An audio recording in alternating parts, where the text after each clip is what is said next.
আমাদেরকে আজকে কিছু বানিয়ে খাও না। কি খাবি? পকোড়ি। হ্যালো এভরিওয়ান, কেমন আছো সবাই? জানি সবাই ভালোই আছো। তো দেখো তো আজকে সবাই আমরা মিলে হাঁড়ি পাতিল নিয়ে কোথায় যাচ্ছি। তো আমরা এখানে একটা রান্নার জায়গা করেছি, সেখানেই যাচ্ছি এই হাঁড়ি পাতিলগুলো নিয়ে। আর দেখো ওই যে আমার সাথীরা সবাই চলে এসেছে। তো ওদেরকে ওদিনকে আমি স্পাইরাল পটেটো বানিয়ে খাইয়েছিলাম, যার জন্য তারা আজকেও এসে বায়না করছে যে কিছু বানিয়ে খাওয়াতে হয় তার জন্যে। আর এদিকে দেখো আমি বস্তাও নিয়ে এসেছিলাম বসার জন্য। তো আমার ছোট বাস্তি রয়েছে, আমি তাকে বস্তাতে বসতে দিয়েছি। আর সে আমার কিছু কিছু তরকারি জিনিসগুলো সে রেখে দিয়েছিল, রান্নার জিনিসগুলো সে দিতে চাচ্ছিল না, যার জন্য আমি কেটে কড়াইয়ের মধ্যেই রাখছিলাম। তো আজকে আমি বানাবো বাঁধাকপির পকোড়া, যার জন্য বাঁধাকপিটা আমি কেটে নিয়েছি, তারপরে দিয়েছি কিছু পরিমাণে পেঁয়াজ। তো সবগুলো কাটা হয়ে গেছে আমার। এদিকে দেখো ওই যে আমি এখানে বেসন, চালের গুঁড়ো, নুন সব একসাথে করে নিয়ে এসেছিলাম। তো এটাকে মাখিয়ে আমি কিছু টাইম ঢেকে রেখেছি। তারপরে এদিকে দেখো আমি দুটো সুন্দর করে উনুন বানিয়েছি।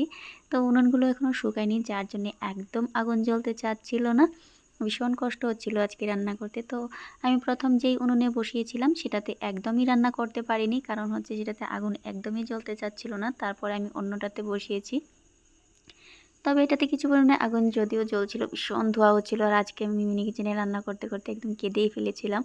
তো মিনি কিচেনে রান্না করাটা যে কতটা কষ্টের যে করে সেই জানে, অনেকটাই কষ্ট মিনি কিচেনে রান্না করা।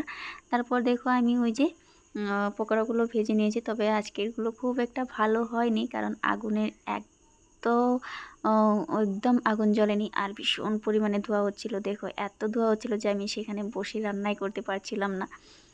তারপরে কোনো রকমে সেগুলো আমি ভেজেছি, আর কিছুটা বড় বড় করে ভেজে নিয়েছিলাম। তো সবগুলো ভাজা হয়ে যাওয়ার পরে আমি সবগুলোই বাড়িতে নিয়ে এসেছি, কারণ একদম সন্ধে হয়ে যাচ্ছিলো আজকে রান্না করতে করতে। তারপরে এদেরকে দিলাম, তো দেখো ওরা কি বলে।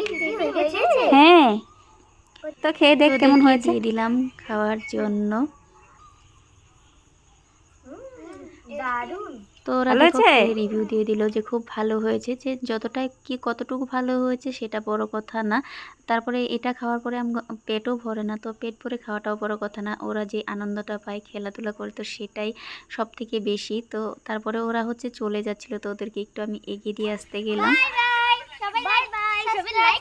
Bye bye. তো ওরা টাটা বাই বাই করে চলে গেল। তারপরে ওই যে দেখো আরেকজন দাঁড়িয়ে রয়েছে, তো সে আসতে পারেনি, তার টিউশন ছিল তার জন্যে। তো আজকের দিনটার এটি একটি ছোট ব্লগ তোমাদের সাথে শেয়ার করলাম। তো ওদের সাথে খেলাধুলা করে, তো তারপরে এদেরকে এগিয়ে দিয়ে আমি বাড়িতে